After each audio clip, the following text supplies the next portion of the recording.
Hi, my name is Mayra Exavizar, and today I'd like to share with you some ways in which I use quizzes in my e-learning design. So here I have a quiz that activates previous knowledge and tests learners' initial assumptions right from the very beginning.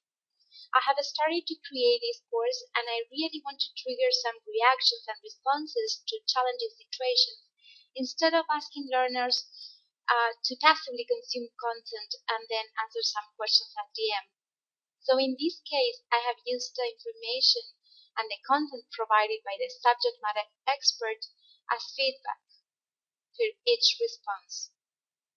Also, students can go back and then evaluate why some options are more suitable than others. The goal of this first example is to invite students to discover and evaluate the information instead of spoon-feeding them with all the content. My second example aims at reviewing the most important concepts before moving to the next section. I think that it's very useful for the learners to find this formative assessment or recaps after 10 minutes or so when they are taking the course, just to check their understanding and also to reinforce the most relevant concepts, the concepts that they really need to remember after completing the course. In this case, I have also tried to provide meaningful feedback and not just the options like that's right, continue, or this is incorrect, try again. Finally, let me share with you an example of a summative assessment from another course. The goal of this course was to help healthcare specialists to correctly score the symptoms of patients with psychological diseases. The specialists are also asked to report these scores to a supervisor as part of their daily routine.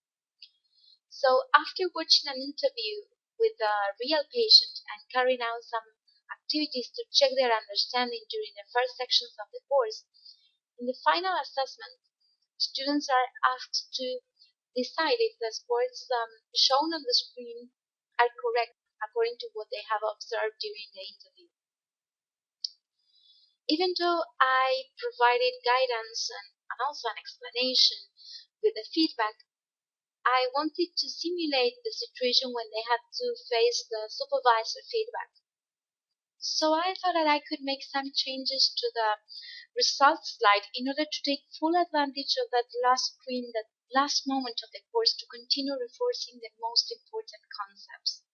I think that every piece of information that the students receive at feedback can contribute to a better understanding and to a higher level of knowledge. Here, the students listen to a more complete overall assessment of their choices provided by the supervisor. Let me show you now very quickly how I did that in a particular storyline.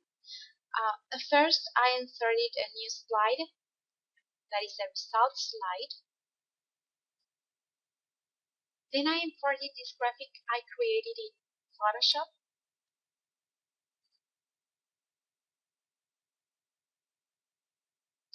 And move things around. Don't be afraid to change things here. You can even change the fonts and the messages. The only things that you don't have to touch are the boxes for the variables. If you change the rest, you are going to be just fine. A few more changes here on the layers for success or failure.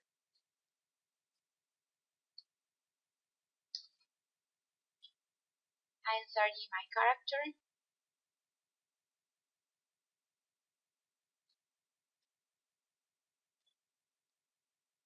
And then I inserted an audio file. I could have included a video instead, maybe for the next time. And well, that's all. I hope you have found this idea useful, and thank you so much for watching this video.